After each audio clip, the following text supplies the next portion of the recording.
नमस्कार बच्चों, एक बार फिर से आपका स्वागत है iContact यूट्यूब चैनल पे।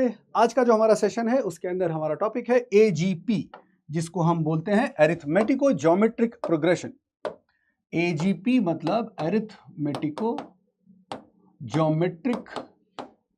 अरिथमेटिको एक सेकेंड रुको, अरिथमेटिको ज्योमेट्रिक प्रोग्रेशन मतलब उसमें एक टर्म के अंदर ही अरिथमेटिको ज्योमेट्रिक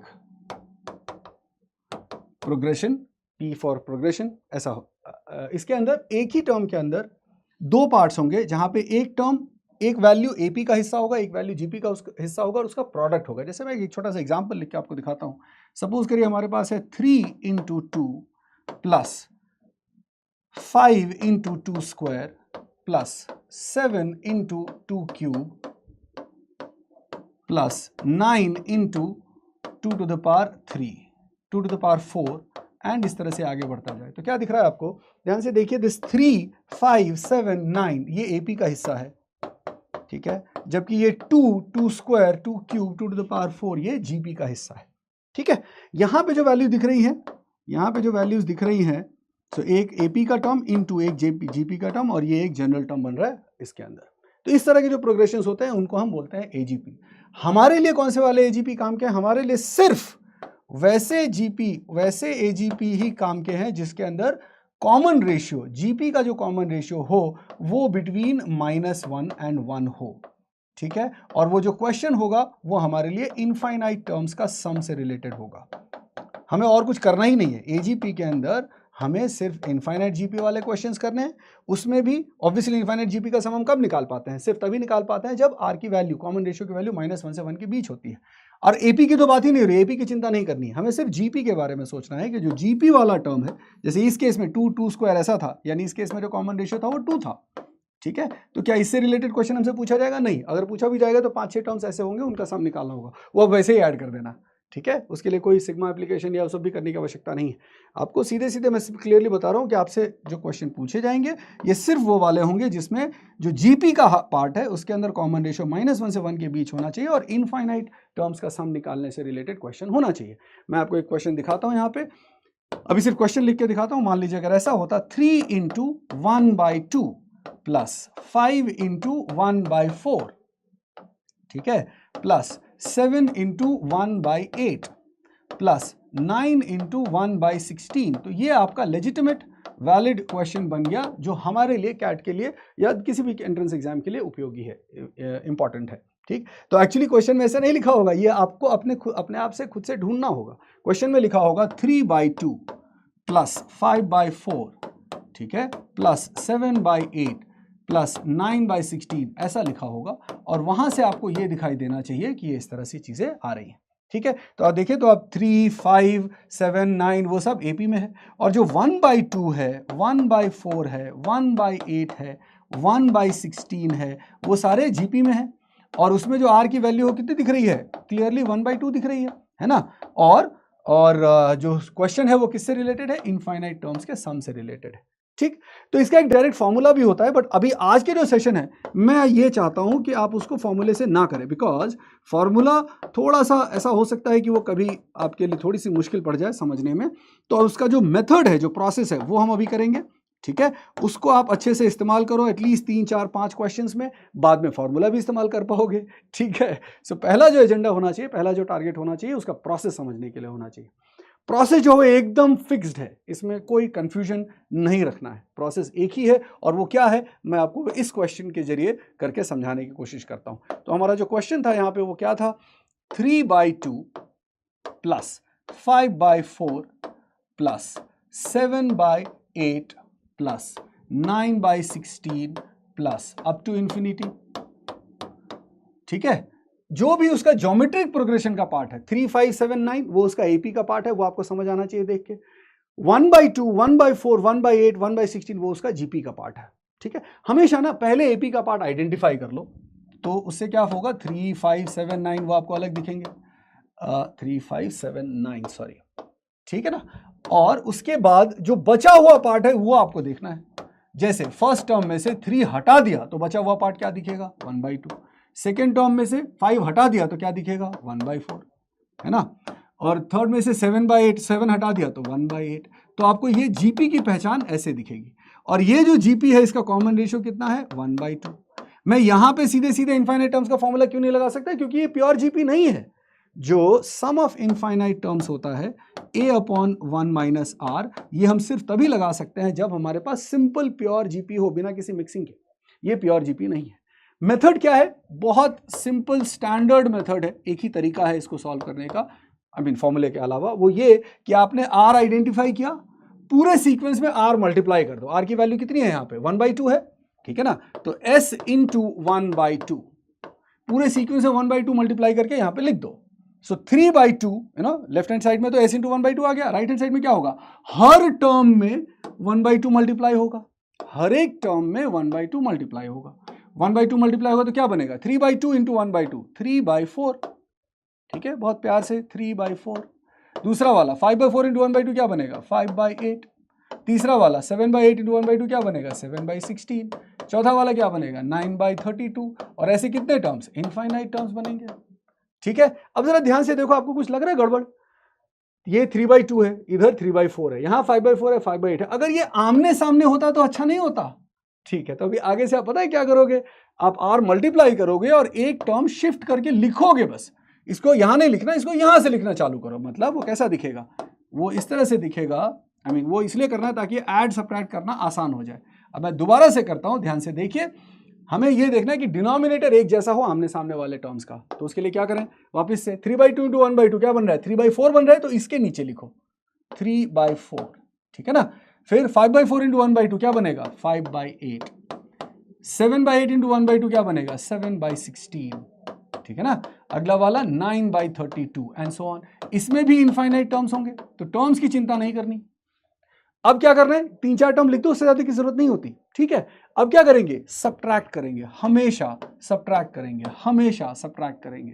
पहले क्या करना है? r से मल्टीप्लाई करना है, नीचे एक टर्म शिफ्ट करके लिखना है। और अब जब आप सब्ट्रैक्ट करोगे तो लेफ्ट हैंड साइड में क्या आ रहा है? ध्यान से देखो, s minus s into 1/2 that is s/2। Right hand side में क्या होगा? ध्यान से देखो, इसका कुछ नहीं होगा, ये तो एज इट इज रह गया 3/2। लेकिन ये 5/4 माइनस 3/4, डिनोमिनेटर सेम हमने जानबूझ के रखा था ताकि वो सब्ट्रैक्ट हो सके। सो 5 minus 3 that is 2/4, okay, plus ये वाला 7 माइनस 5 2/8, वाह। नेक्स्ट वाला 9/16 माइनस 7/16 2/16, कितना बढ़िया सुंदर तरीके से आ गया, ठीक है। तो ये तो नहीं, लेकिन यहां से आप देखो तो ये प्योर जीपी बन गया है कि नहीं। आप चाहो तो उसको सिंप्लीफाई करके भी थोड़ा सा लिख सकते हो, जैसे 2/4 इज व्हाट? 1/2। तो मैं दोबारा लिखता हूं। अच्छा, ये s माइनस s/2 क्या बना? s/2। s minus s/2 is s/2 is equal to, ये 3/2 अकेला रहेगा, प्लस ये 2/4 इज 1/2, 2/8 इज 1/4। ये देखो, ये अपने आप आ गया है ना, 2/16 इज 1/8 एंड सो ऑन। तो जैसा कि हमने देखा 3/2 तो नहीं है, पर ये वाला पूरा एक प्योर जीपी है जिसका फर्स्ट टर्म 1/2 है और कॉमन रेशियो भी 1/2 है। तो उसके लिए हम फॉर्मूला लगा सकते हैं, इस पार्ट के लिए हम फॉर्मूला लगा सकते हैं। क्या बनेगा? So s/2 is equal to 3/2 plus, बहुत प्यार से सावधानी से, first term a/1 minus r होता है ना, तो 1/2 डिवाइड बाय 1 माइनस 1/2। वाह, कितनी बढ़िया बात है। 1 माइनस 1/2 वो भी 1/2, सो 1/2 बाय 1/2 वो 1 हो गया। तो क्या बना? 3/2 प्लस 1, वो क्या बना? 5/2। ध्यान से देखना, ये क्या था? s/2 इज इक्वल टू 5/2, तो 2 कैंसिल, क्या मिला? s is equal to 5। यही चाहिए था ना हमको। जो हमारा वैल्यू था वो क्या था? क्वेश्चन था ये वाला वैल्यू फाइंड करना था, ठीक है। उसको हमने क्या माना था? s माना था। So this s is 5। सो 5 इस क्वेश्चन का आंसर हो गया। तो मेथड क्या है? बड़ा सिंपल सा है, एक ही मेथड है, स्टैंडर्ड मेथड है। r आइडेंटिफाई करिए, r से मल्टीप्लाई करिए, और इधर सारे टर्म्स में r से मल्टीप्लाई होगा, लेकिन एक टर्म शिफ्ट करके लिखिए ताकि सब्ट्रैक्ट करके आपके पास सिंपल चीजें आ जाए, ठीक है। जब अच्छा, ये सिंपल चीज क्या होनी चाहिए? ये प्योर जीपी होनी चाहिए। क्यों प्योर जीपी? क्योंकि और कोई तरीका होता ही नहीं है इनफाइनाइट टर्म्स का सम निकालने का, ठीक है। सिर्फ और सिर्फ इनफाइनाइट जीपी का केस होता है, वो भी प्योर ज्योमेट्रिक प्रोग्रेशन होना चाहिए, उसमें किसी प्रकार की कोई मिक्सिंग नहीं होनी चाहिए, तो ही आप सॉल्व कर पाएंगे, ठीक है। चलिए, अब हम हमारे कुछ क्वेश्चंस जो हैं इसमें वो लेते हैं। चलिए इसमें देखते हैं। Find the 9th term of the series 2, 8, 24, 64। चलिए आइडेंटिफाई करने की कोशिश करते हैं। ध्यान से देखिए, 2 है, 8 है, 24 है, 64 है, क्या लगता है 2 इंटू, अगर थोड़ा सा ध्यान से देखोगे ना तो पता चल जाएगा, इसमें 24 में तो 3 आएगा, तो 3 की वजह से मैं 3 इंटू 8 लिखता हूँ, फिर 8 को मैं 2 इंटू 4 ऐसे लिखता हूँ, ठीक है, और हाँ इसको मैं 2 इंटू 1 लिख सकता हूँ, बस हो गया हमारा काम। क्या आपको AGP दिखा? तो ये अगला वाला जो है वो 16 इंटू 4 बन जाएगा, ठीक है। अब मैं दोबारा लिखता हूँ, इस 2 को मैं लिख सकता हूँ 1 इंटू 2, इस 8 को मैं लिख सकता हूँ 2 इंटू 4, इस 24 को मैं लिख सकता हूँ 3 इंटू 8, दिखा आपको, एंड 64 को लिख सकता हूँ 4 इंटू 16। ये वाला कैसा है? ये एक एग्जाम्पल है AGP का। इसका जो पहला AP का पार्ट है वो क्या है? 1 2 3 एंड सो ऑन, यानी उसका जो जनरल टर्म बना वो क्या बना? वो बन गया n। अच्छा ये क्या है? 2 टू द पावर 1 है ना। जो GP का पार्ट है वो 2 है, 2 का मतलब 2 का पावर 1, 4 का मतलब है 2 स्क्वायर, ठीक है ना, 8 का मतलब है 2 क्यूब। अच्छा तो इसका जो जनरल टर्म बना वो क्या बना? 2 टू द पावर n।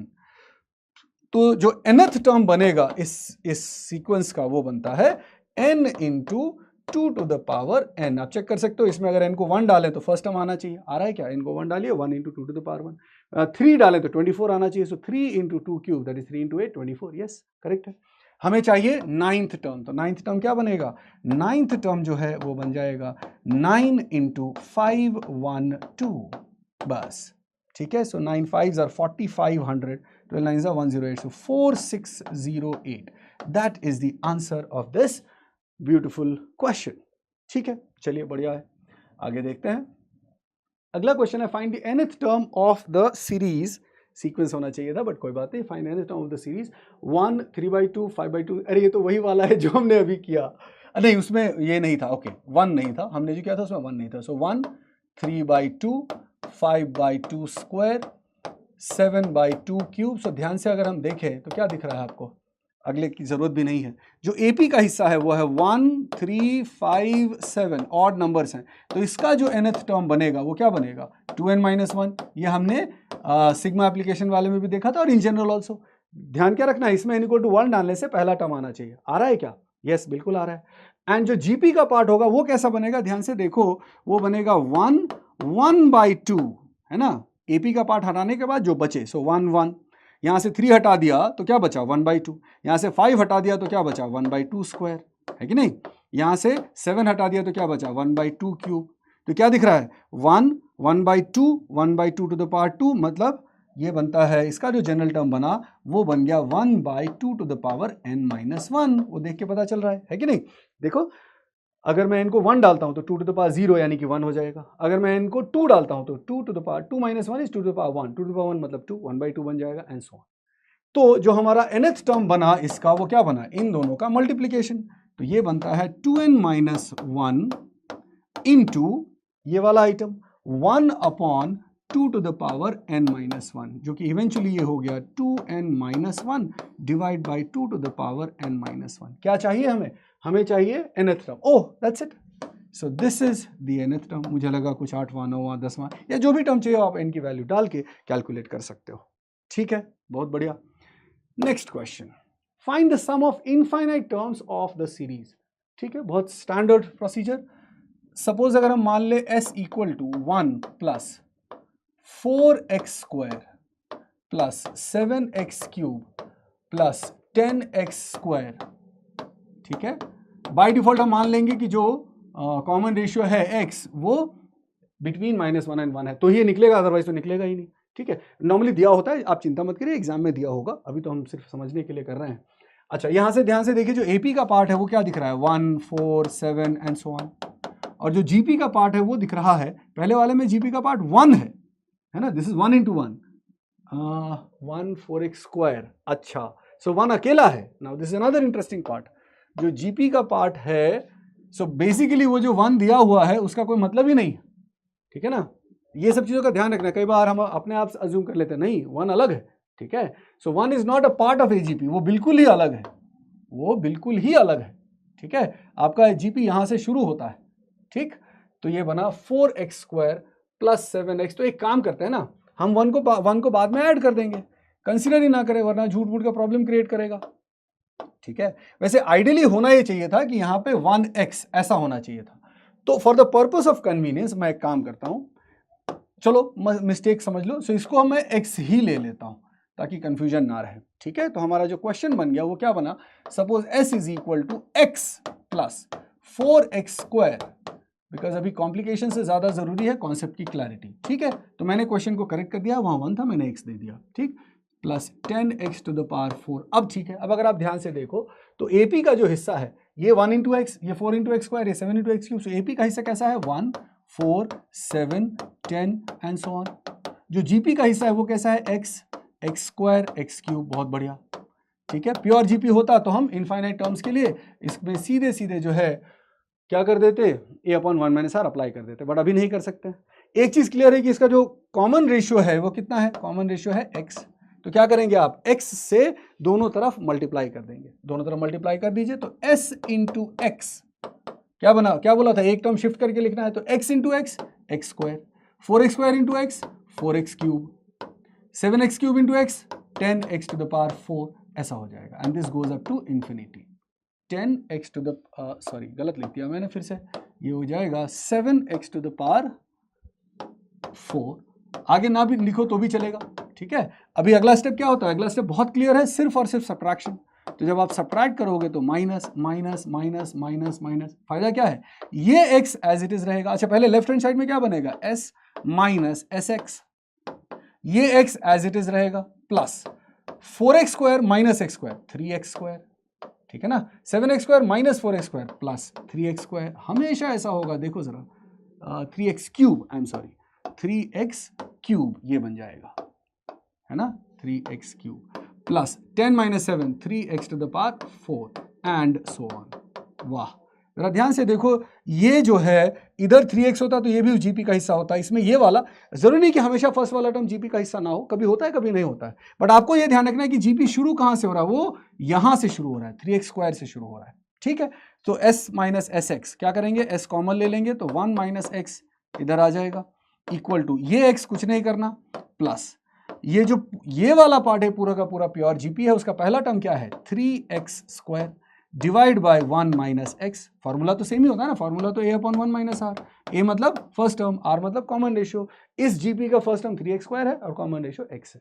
अब थोड़ा सा सिंप्लीफाई कर लो इसको, जो है LCM 1 माइनस एक्स और ऊपर हो जाएगा x इंटू 1 माइनस एक्स, मतलब x minus x square plus 3x square, ठीक है। तो ये बनता है x 3x स्क्वायर है, 3x square minus x 2x square, so x plus 2x square divide by 1 minus x. अच्छा ये है s इंटू 1 माइनस एक्स, तो 1 माइनस एक्स उधर चला जाएगा तो s बन जाएगा x plus 2x square divide by, एक ऑलरेडी 1 माइनस एक्स वहां पे था, एक 1 माइनस एक्स और जाएगा तो ये बना 1 माइनस एक्स होल स्क्वायर। तो ये हमारा इसका आंसर हो गया, ठीक है। चलिए अच्छी बात है, अगला क्वेश्चन देखते हैं। अब इस वाले को देखो, What will be the value of s if x is equal to 2/3? अच्छी बात है, x को हम 2/3 बाद में रख देंगे, बट फिलहाल एक चीज क्लियर है कि हमको प्रोसेस क्या करना है। अब मैं डायरेक्टली करने की कोशिश करता हूं, अब अलग अलग लिख के दिखाने की जरूरत नहीं है। हाँ इसमें मतलब चलो फिर भी लिख देता हूं। AP का जो हिस्सा है वो कैसा है, 1 2 3, वो AP है, ठीक है। जो GP का हिस्सा है वो बड़ा इंटरेस्टिंग है, 1 माइनस एक्स, ठीक है, फिर प्लस एक्स स्क्वायर, फिर माइनस एक्स क्यूब। तो अगर आप ध्यान से देखोगे तो दिस इज अ GP जिसमें जो कॉमन रेशियो है वो है माइनस एक्स। क्या मल्टीप्लाई करने से अगला टर्म आ रहा है, माइनस एक्स मल्टीप्लाई करने से अगला टर्म आ रहा है, ठीक है। तो s equal to 1 minus 2x plus 3x square, ठीक है, minus 4x cube plus and so on up to infinity. अब इसमें हम क्या करें, जो हमारा कॉमन रेशियो है वो है x, तो हमको क्या करना चाहिए, यस कॉमन रेशियो x नहीं है माइनस x है, तो बहुत केयरफुली आप इसमें मल्टीप्लाई करें s into minus x left hand side में, राइट हैंड साइड में क्या होगा 1 इंटू माइनस एक्स। यहां पे गलतियां करते हैं लोग, ठीक है, ध्यान रखना, 1 into minus x, 1 into minus x minus x यहां लिखेंगे इसके नीचे, फिर माइनस 2x इंटू एक्स वो बन जाएगा प्लस 2x स्क्वायर, फिर 3x square into minus x minus 3x cube, ठीक है, 4x cube minus 4x cube into minus x तो बन जाएगा प्लस। तो बेसिकली कोई भी समस्या नहीं आएगी, आपका सारा काम अपने आप होता चला जाएगा। अगला काम करना क्या है, अगला काम करना है सब्ट्रैक्ट। अब आप इसको सब्ट्रैक्ट करना है तो ये माइनस करोगे तो इवेंचुअली ये प्लस हो जाएगा, तो s माइनस एस एक्स वो बनेगा s प्लस एस एक्स। ये ध्यान रखना, ये s इंटू माइनस एक्स था, माइनस कर रहे हो तो s प्लस एस एक्स हो गया, इक्वल टू ये 1 एज इट इज रहेगा, ये माइनस का प्लस हो जाएगा, ये माइनस, ये प्लस, ये minus, minus 2x plus x minus x हो गया, plus 3x square minus 2x square plus x square हो गया, minus 4x square plus 3x square minus x cube हो गया, sorry 4x cube and 3x cube and plus x to the power 4 and so on, ऐसे करके ये चलता जाएगा। ठीक है, अगला वाला माइनस होगा, बट दैट डजंट मैटर, आपने को तो 3 या 4 टर्म ही देखने होते हैं। ठीक है, ये देखने के लिए कि कहां से शुरू हो रहा है। ठीक है, अब जरा ध्यान से देखो, ओ इसमें फर्स्ट टर्म इंक्लूड हो गया 1 minus x x square minus x cube and so on, right. यहां पे हमारा प्योर जीपी यहीं से शुरू हो गया। सो फर्स्ट टर्म 1 बन गया, फर्स्ट टर्म 1 बन गया और कॉमन रेशियो जो है वो अभी भी माइनस एक्स है। ठीक है, चलिए अच्छी बात है। So S common 1 plus x is equal to इधर का a upon 1 minus r, a कितना है 1 डिवाइड बाय 1 माइनस आर कितना है, आर माइनस एक्स है, ये अगेन यहाँ पे गलतियां होती हैं। सो ये बन गया हमारा 1 अपॉन 1 प्लस एक्स। अब ये 1 प्लस एक्स दूसरी साइड चला जाएगा तो s will be equal to 1 upon 1 plus x into 1 plus x का होल स्क्वायर। ठीक, अब ये खत्म नहीं हुआ, x की वैल्यू दे रखी है, कितनी दे रखी है 2/3, वो 2/3 इसमें पुट कर दीजिए। सो 1 प्लस 2/3 वो बन जाएगा 5/3, 1 प्लस 2/3 बन गया 5/3। सो 5/3 का स्क्वायर, 3 का स्क्वायर ऊपर आ जाएगा 9, 5 का स्क्वायर नीचे 25। सो 9/25 ये जो है इस क्वेश्चन का आंसर हो गया। ठीक है, एक और क्वेश्चन लेते हैं जो कि प्योर एपी जीपी जैसा तो नहीं है, थोड़ा सा अलग है, बट उसको करने के लिए हम क्या करते हैं वो भी एक बार देख लेते हैं। ठीक है, ये एजीपी नहीं है, बस हमने एक एग्जांपल लिया है यहाँ पे। What will be the sum of n terms of the series 9, 99, 999, 9999 and so on. बहुत सिंपल सा तरीका, इसका भी स्टैंडर्ड तरीका है, 9 plus 99 plus 999 and so on. ठीक है, इसका सम निकालना, आप देखो this 9 is 10 to the power 1 minus 1। ठीक है, ये 99 क्या बनेगा 10 स्क्वायर माइनस 1, ये 999 क्या बनेगा, वो बन जाएगा 10 क्यूब माइनस 1, यानी जो nth टर्म बनेगा, nth टर्म ध्यान से देखो, पहला टर्म क्या है 10 to the power 1 minus 1, 10 to the power 2 minus 1, तो अगर हम ऐसे चलते जाएं तो जो आखिरी टर्म बनेगा वो बनेगा 10 to the power n minus 1। ठीक, नाउ अब इसको मैं अगर पॉजिटिव वाले टर्म सारे एक तरफ कर दूं तो 10 to the power 1 plus 10 to the power 2 plus up to 10 to the power n आ जाएगा and minus 1111 n times, so simply n हो गया। ठीक है, यही तरीका इसको करने का। अच्छा, अब ये क्या बन गया 10 10 10। So this is an geometric progression. Geometric progression में sum of n terms a into r to the power n minus 1 upon r minus 1 ऐसा होता है। यहाँ पे जो a है वो है 10 और जो r है वो भी है 10। ठीक है ना, सो रख दीजिए यहाँ पे। So 10 into 10 to the power n minus 1 divide by 10 minus 1 और वो माइनस n। ठीक, n टर्म्स का ही समझिए, बस ये आंसर हो गया। अब 10 माइनस 1 क्या होता है 9 होता है, तो इवेंचुअली ये बन गया 10/9 10 to the power n minus 1 minus n। ये इस क्वेश्चन का आंसर हो गया। ठीक है, सो ये सेशन आप एक बार अगर आपको तकलीफ है कहीं पे भी तो दोबारा वीडियो चेक करिए, एंड उसके बाद भी अगर कोई डाउट या प्रॉब्लम रह जाता है तो you can always get back to me. हम आपका कमेंट चेक करते हैं, उसके ऊपर अगर आपको कोई और तकलीफ आती है, किसी और तरह का हेल्प चाहिए तो आप हमें कमेंट करके ज़रूर बताएं, अपने दोस्तों के साथ शेयर करें और वीडियो अगर अच्छी लगी हो तो लाइक ज़रूर करें। Thank you so much.